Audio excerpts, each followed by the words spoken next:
groups can add a point. Let's talk about your math workshops. Let's talk about what's going on. And about, I don't have your test completely graded, although I do have the front and the back graded, so I just gotta use that middle graded. I do have some people's graded, and I actually had to adjust my key. Thank you, Miss Brister. And I'll show you that in just a second, because I don't know. Oh, I need to show you that too. I don't know what genius decided to be a weird on the test, but I didn't catch it, Miss Brister did. So, I'll show you both those things. And I want to show you something that you're doing wrong, and it's concerning me, because if you did it wrong on the test, I assume you're going to do it wrong on the section we were discussing yesterday. So I'm a little concerned. Okay, let's look. Okay, so you took a test on Tuesday, and there were only 2 problems on graphing piecewise, so I can't throw it out because there were only 2 of them, so it has to stay. But I have 2 different options on my key. I have the option of if you're a blonde like me, and you assume, this is the blonde option, if you assume that, thank you, you assume that the top thing is always on the left, the bottom thing is always on the right. That's how I got this graph. But the reason I always assume top is left is because normally they put the less than on the top. They normally put the greater than on the bottom. This weirdo test, they put the less than on the bottom and the greater than on the top. So they confuse me. So again, I just blindly assume top, left side of the fence, bottom, right side of the fence. But that's wrong, because this is supposed to be for greater than 1, so the green should be on the right side of the fence. So anyway, if you were blonde like me, I have this option. Or if you figured out, oh, weirdos did an upside down thing for me, it should have been flipped. It should have been 2x minus 2 if x is less than or equal to 1 on the top line, 4 minus x if x is greater than 1 on the bottom line. You had this. I had to correct it. So, you know, I had like 10 tests graded. Well, I had to go back and regrade those and go back some points. Like, I know Hal got back a point. I think Eduardo got back a point. I forgot who got back 2 points. Some people got back points because guess what? They're not blondes. They knew what they were doing, and I had to give them back some points. So if you saw your test... Ms. Coffey? Yes, ma'am. Do you have Kelsey Robinson? Yes, ma'am. Let me know we're at the main office to pick up at your convenience. Yes, ma'am. Thank you. Okay, so if you have either option on your test, I'm giving you your points. Either one's fine. But I do have quite a few people who didn't rearrange the top. I don't understand. You know it's supposed to be mx plus b. No, they didn't write it in mx plus b. Yes, you're supposed to be smart enough to do that yourself. On that exact same note, let's look at the one I was letting people correct yesterday. Okay, so Addison and Will, and there are a couple other blondes in the room, like me, who, on 17 and 18, they graphed a line, but they didn't shade above or below, and I let them correct that. But you know what I didn't let people correct? They didn't show any work on number 18. Why do you have to show work on number 18? Because it's in, what form is it in? It's in standard form. So 3 and 6 get a point. It's in standard form. You can't graph in standard form. I don't know how you are. I don't know how, if you have no work, you graph that line.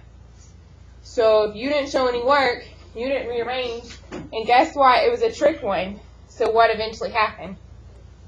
You had to flip the sign because you divided by a negative. Kelsey, get you another point. You had to flip the sign. So let's say Arturo graphed some line. He thought less than was below, so he shaded below.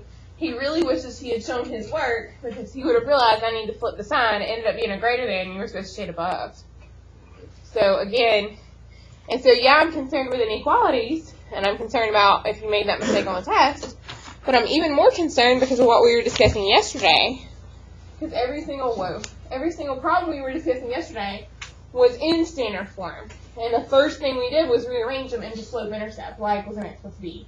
So if you're trying to graph straight from standard, you're already in trouble for chapter 3. Because our first learning target was I can solve systems of equations by graphing. In order to graph, you have to put it in slope-intercept form. Have to. Now, if you know that, I say that, and there are tricks, like if you know the negative b over 2a kind of trick kind of thing. There are tricky ways where you can figure it out without rearranging. But honestly, that just makes life, to me, so much easier when I can rearrange it in there. Okay, I want to go over these math workshops, and then we need to pick up on number 4 because we did not finish it yesterday. Okay, math workshops. The easiest one's coming up. Who's volunteering? Go. I heard it so fast, Seth. That was good. You can get your point. The next one, yes, Arshura. 9 with the square root of 3. 9 square roots of 3. That's really smart because it is 81 times 3. The square root of 81 is 9, so 9 square roots of 3. Your group gets a point.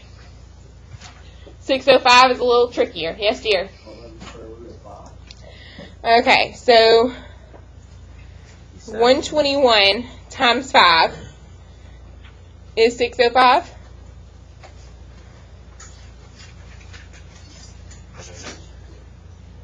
Yes. So he's right. Because the square root of 121 is 11, so it is 11 square root of 5. He can get a point for that. That one was hard. I think number 10 is also hard. Yes, ma'am. 5 square root of 6. That one was probably for number 11. 11. So she's already doing number 11. 13 was square root of 2. 13 square root of 2. Yeah. 169 times 2. 18. Yep, that's right. So 13 square roots of 2. And your group gets a point.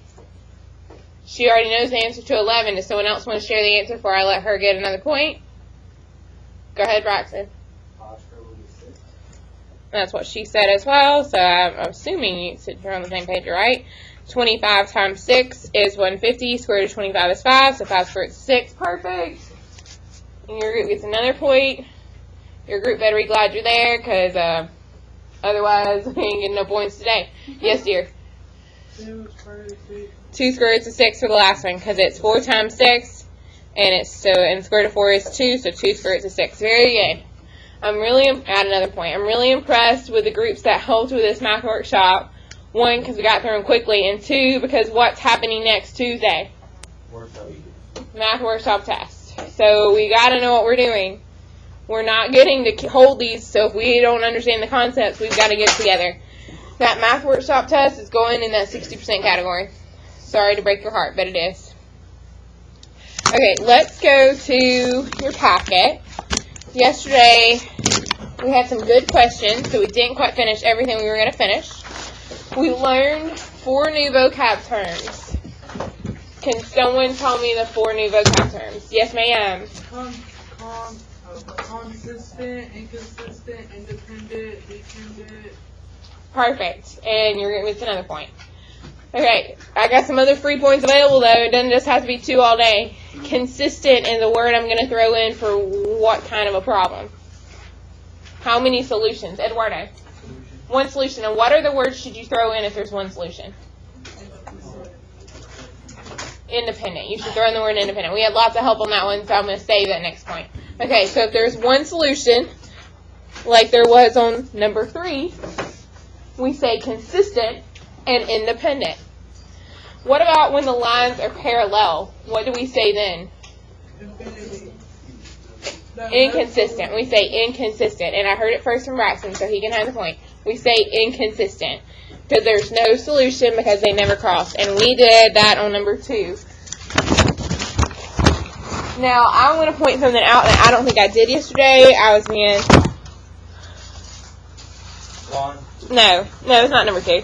Number 2 we did good on. No, it's not number 2. It's number 4 because it's my favorite and we didn't have time for it. That's why. So number 2, inconsistent. That's great.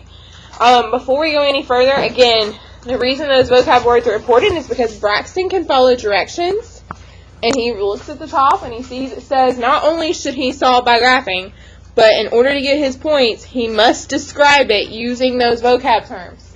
So if he does not learn those vocab terms, he will not describe correctly. And he will not get all his points.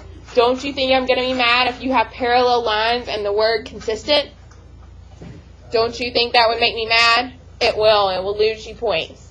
Make sure you get the vocab term down with the description of the graph. That's kind of why I like it. For me, when I study, I would study this little cheat sheet we made with pictures because I like pictures. Pictures help me. Okay, Arturo. Yes, dear. Okay. Well, you're going to have to get these from somebody, aren't you? Or watch the YouTube video. Okay, and then the last time we talked about was when we ended up having just one line and it's infinitely many solutions. And I already have the vocab words on the board. You say consistent, but it's not independent, it's dependent. Now, why would we say dependent, not independent? Because that solution is not unique. So, if they cross, and they cross at only that one spot is special. That's why it's independent. It's special. It's unique. Whereas, if they're crossing at every point on the same line, my goodness, there are lots of points on my line. That makes it not unique. That's why we say it's dependent. So when I think of independent, I think it's unique. It's special. It's the only solution that works. Okay, so we did not get to do number 4 yesterday. And I want to do it now. I think I asked you to do it. I don't remember if I did or not, but I want to do it anyway because it's my favorite. Okay, I know this is a little smarty pants of me, I know. But I know the answer from here. Does anyone else know the answer and care to explain? From here. Yes, dear. You put them both in y equals mx plus 3 form, and they both equal y equals 1 x minus. And that's exactly what we're going to do in just a second, and he's correct. So we'll give him another point. But I seriously know the answer from here without even rearranging. Yes, dear. Constant. You mean consistent? It is consistent, but it ends up being dependent because they end up being the same line. Yes, dear?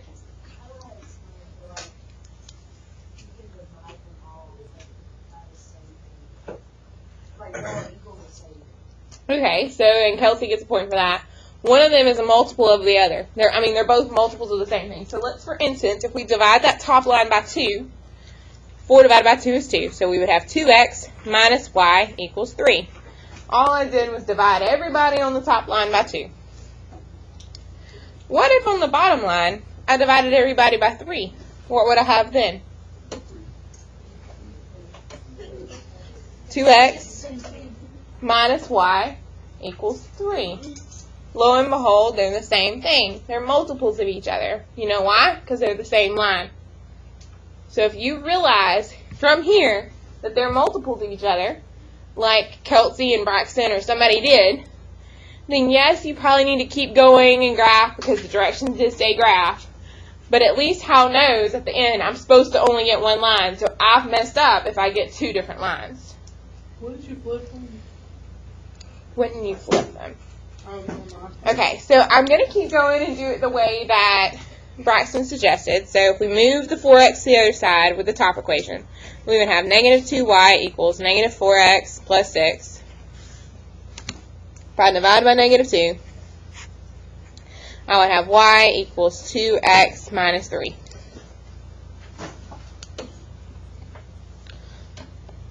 Are there any questions about the green? Well, I also have to rearrange the pink. But first, let's go graph that green. I go down to 3, because my intercept's at negative 3. I go up 2 over 1, up 2 over 1, 2 over 1, up 2 over 1, up 2 over 1, down 2 left 1, down 2 left 1. I connect my dots. I say yay. I got that top equation graphed. Now for that bottom equation, if I move the 6x over, I'll have negative 3y equals negative 6x plus 9. I need y by itself, so I divide everyone by negative 3. And I get y equals 2x minus 3. Again, but let's say Natalie's a little blonde. She didn't realize the green and pink lines match here. Even if she kept on going, she puts her intercept at negative 3. She counts up 2 over 1. Eventually, she's going to catch on that I'm graphing my green on top of my pink. I'm graphing that same line twice. But again, Miss Compton is a smarty pants, and hopefully some of you are too. I kind of knew I was going to get this kind of a thing to begin with because I realized one was a multiple of the other. So I expected this to happen, which is good because someone's going to make a mistake. Can you tell me where someone will normally make a mistake? Yes, dear. Yes, dear. I messed up. I got the word translation. Okay, and that's exactly one thing people might do. When you did 4 divided by 2, you got 1/2. Okay, that's one thing people are going to do. There's another mistake people are going to make as well. But again, if Hunter realizes one was a multiple together, he knows he made a mistake because he didn't get the same equation both times. But there's another common mistake. Pretend you're me and you have to find it. Where will most people make a mistake? Negatives. Negatives. You get a point for that. Negative 4 divided by negative 2 is positive 2. They might miss that. Negative 6 divided by negative 3 is positive 2. They might miss that. They might end up changing the signs and have negative 2x minus 3 or negative 2x plus 3. If they end up changing signs and messing up with their signs, they're not going to get the same equation at the end. But again, Hal's smart enough and he realizes he was supposed to get the same equation, so surely he can figure out somewhere in his work where he went wrong. Okay, are there any questions about this? There should be. We're not done. What word do I need to add? Words. Consistent. Perfect. Let's add consistent, independent, or else we're not done.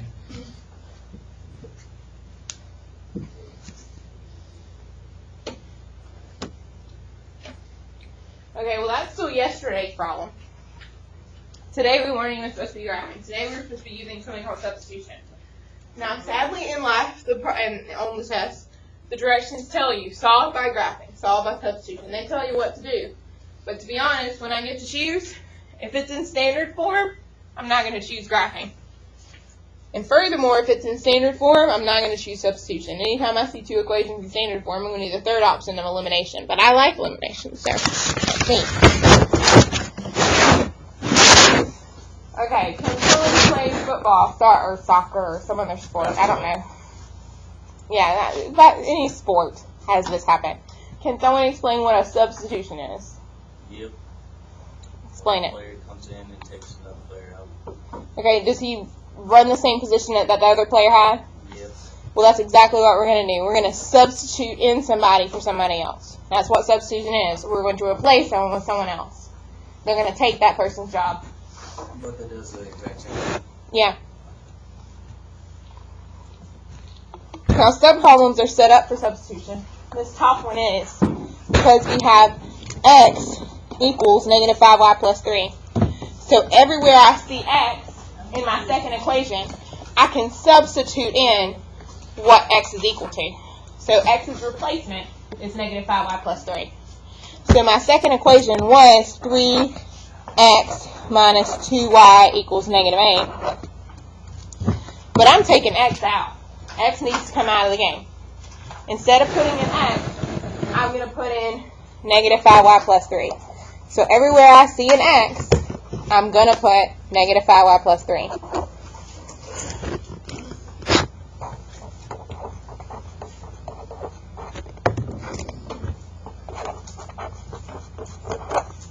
Does everyone understand what I did on that leg? In that second equation, I substituted in for x. I said I'm not going to use x anymore. Instead, from that first equation, I know x is equal to negative 5y plus 3. So I'm taking out this quarterback, and I'm putting in another quarterback. My new quarterback is negative 5y plus 3. It's time for x to go. Okay, and what's really nice about this second equation now is it only has y's. It doesn't have x's and y's, it only has y's. So it makes our life so much easier. So we're substituting, and it helps us get rid or move away from one of the variables for a few minutes. Okay, if you understand this line, then you understand substitution, and the rest of it from here is easy. We are going to solve like normal, so we need to distribute the 3. We'll have negative 15y plus 9 minus 2y equals negative 8. I can combine my like terms, and I will have negative 17y plus 9 equals negative 8. I can subtract 9 from both sides, and I have negative 17y equals negative 17. And I end up getting y equals what number? 1. Just simply a positive. just simply a positive 1. Now, you and I both know that you took a test on solving equations in Unit 1, and we on Unit 3. So, you remember how to combine like terms. You know how to move the variable to the other side. You made it to Algebra 2 trig. You must have been good at this at some point in your life. If you weren't, the good news is, if it's supposed to be a decimal, I tend to tell you. For the most part, math teachers are nice. We purposely pick numbers that are going to end up making it pretty numbers, like -1, -5, +3. So if it's not a pretty number at the end, that's how you know you probably messed up. And no one says, instead of combining -15 and -2 and getting -17, he probably tried to add 2y to the same side, or some other kind of crazy stuff. Okay, we got y equals 1, but we need to know an actual solution. So we need an x value as well. So here's the part where you get to have your own brain. We can, because we need an x. We need an x comma y. When we found on the last, when we were doing graphing, there was an actual point where they cross. So you and I need to figure out the substitution, the actual point where they cross. So I know the y value is 1. I have to figure out that x value. So I can use either equation and plug in my y value and get an x value. Now with this specific, yes dear? Yes. Now with this specific problem, it would be way easier to go with that top equation like Braxton did in his head. So it was x equals -5y plus 3. But we know y is -1. So everywhere I see a y, I'm going to, thank you dear, I put in a 1.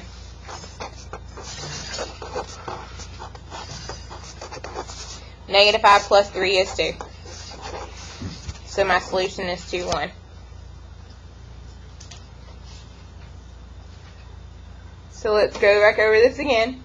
Yes, dear.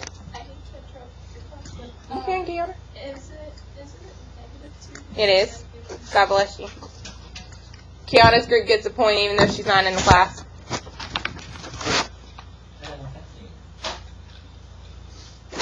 She was paying attention, man. She can get a point. They'll appreciate her. Okay, so let's go back over all the things. We substituted in for x this. We had to replace x. We took him out of the game, got rid of him. Now our equation right here, this giant one, is only in terms of y, which is good. So we can, since it's only in terms of y, we can solve for y. So we solved and got a number for y. And after we got that number, we plug that back in, and you can plug it into either equation that you want, and you get a number for x, and now we have our ordered pairs. So we know they cross, and it didn't say we had to put the vocab terms, but my God, we need to practice the vocab terms. Since they did cross at one point, what vocab terms should I put? And what two can come? 1 and 6 to the point.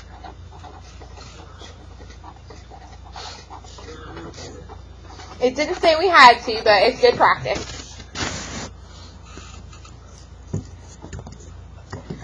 Okay, so this next problem, it's not as nice. It doesn't already have x equals. It doesn't already have y equals. We're going to have to do a little work, which is why if I got to choose in real life, I would not solve this with substitution, because if it doesn't have clearly x equals or y equals, then you end up having to do a lot of work, and you really didn't want to.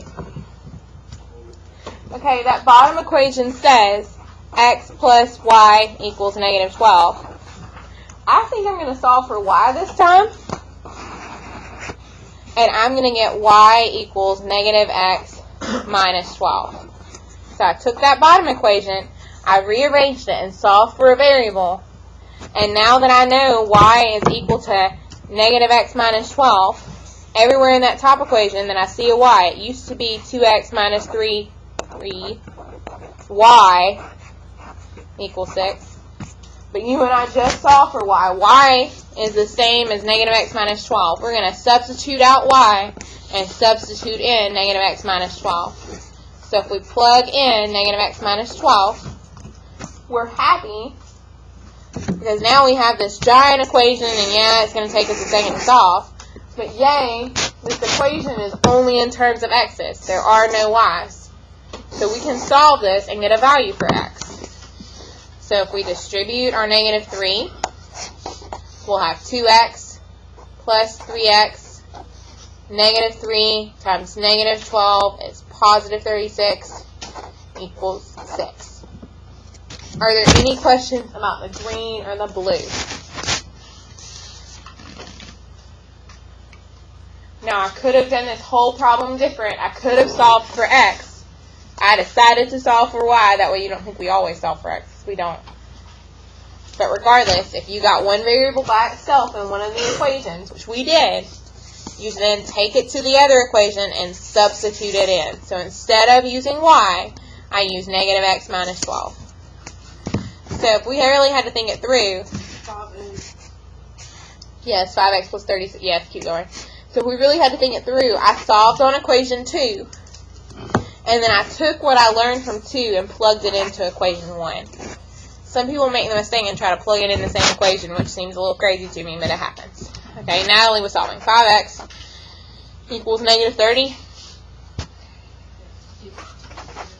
I'm out of room, so I had to do 2 steps at once. 2x plus 3x is 5x. If you subtract 36 from both sides, you get negative 30. So x is equal to what number?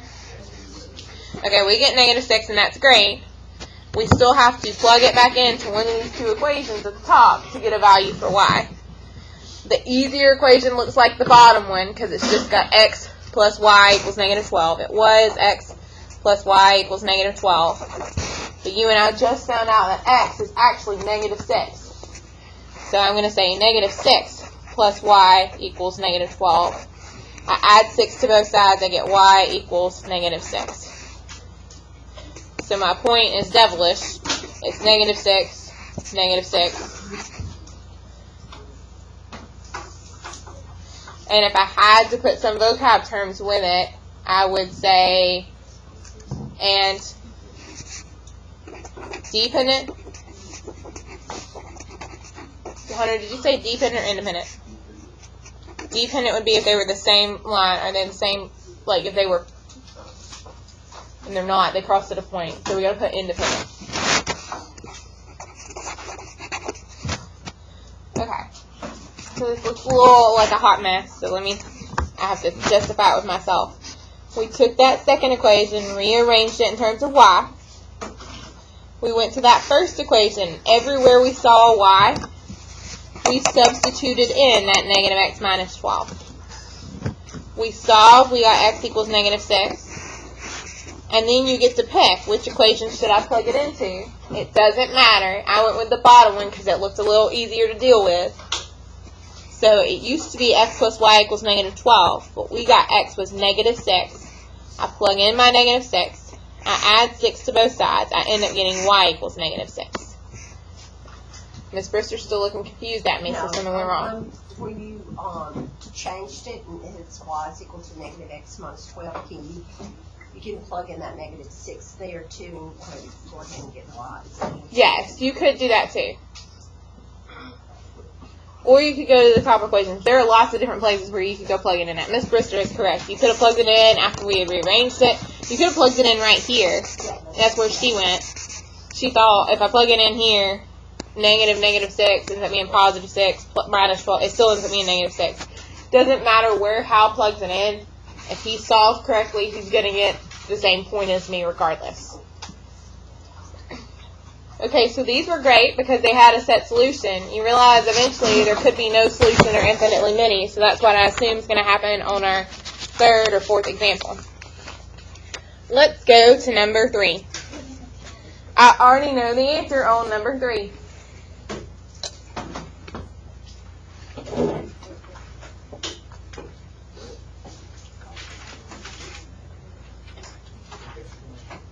I already know the answer on number 3. Does anyone else know the answer on number 3?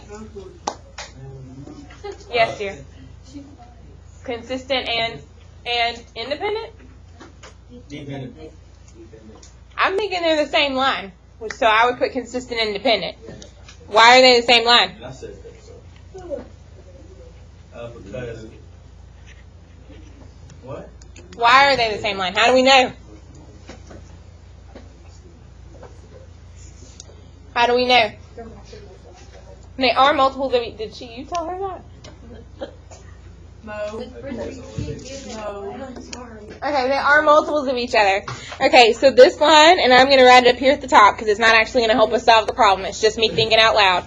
So it used to be negative 3y minus x equals negative 6. This is just me thinking. This is not me substituting jack. I'm just thinking.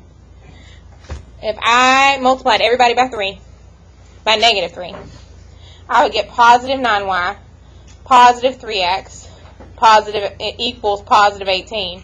What does that remind you of? When I multiply the bottom line by negative 3, what does that remind you of? Oh, God. Standard form. It reminds you of the top line, you goose. You see that top line? Do they not match now? So when I multiplied this bottom one by negative 3, I got the top line. Do they not match now? Yeah, they do. If you realize that, and genuinely you realize it and can show me and you want to stop there, that's fine. I'm cool with it. I know. I got So you can do it. negative 3. Then you can't do it. But if you can do that and show me, then you're done because you already recognize they're the same line. But most of us are not these people, so we are going to scribble this out. This thought never happened. What? Bro. If you are that good, good for you, and you can do it. If Braxton's got it, go for it, Braxton. If not, me and Gracie are direction sticklers. It says solve by substitution. We're going to solve by substitution. Which line would be easiest to help us with substitution? Line 1 or 2? The bottom one is definitely going to be easier. So let's rearrange this second line. What if we add 3y to both sides? Wouldn't we have negative x equals 3y minus 6? If we divided by negative 1, we would get x equals negative 3y plus 6. Does anyone have any problems with me rearranging that bottom line?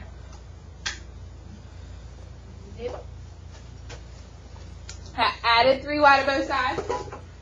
I divided by negative 1. And now that I have x equals something, I'm going to plug that in that top line. So I have x equal to this.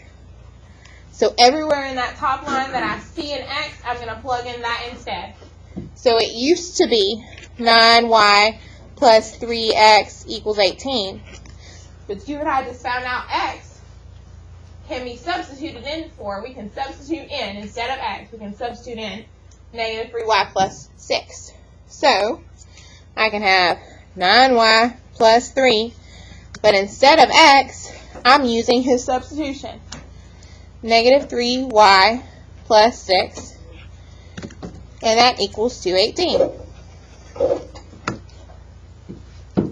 Okay, if I distribute that 3, I get 9y minus 9y plus 18 equals 18. What's 9y minus 9y? 0. So I don't have any y's. So I just have 18 equal to 18. Is that a true statement? Yep. That's how I know we're done here, Infinity. and that's why I know it's infinitely many. If the variables go away and you end up with a true thing with numbers, then it's going to be infinitely many. If the variables go away and you end up with something crazy like 0 equal to 18, that's crazy, so it's no solution.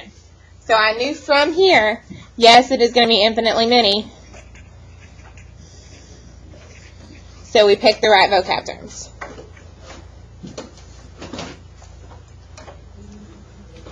Okay, I know when I've lost it. I know when we're done. I got it. We will save number 4 till tomorrow. It would be smart of Mackenzie to do those 2 workbook assignments. She'll probably get some time during class to do that. But God bless you, tomorrow there's a checkpoint on graphing and substitution. And there's one problem that says you must use substitution. So by golly, you must use substitution.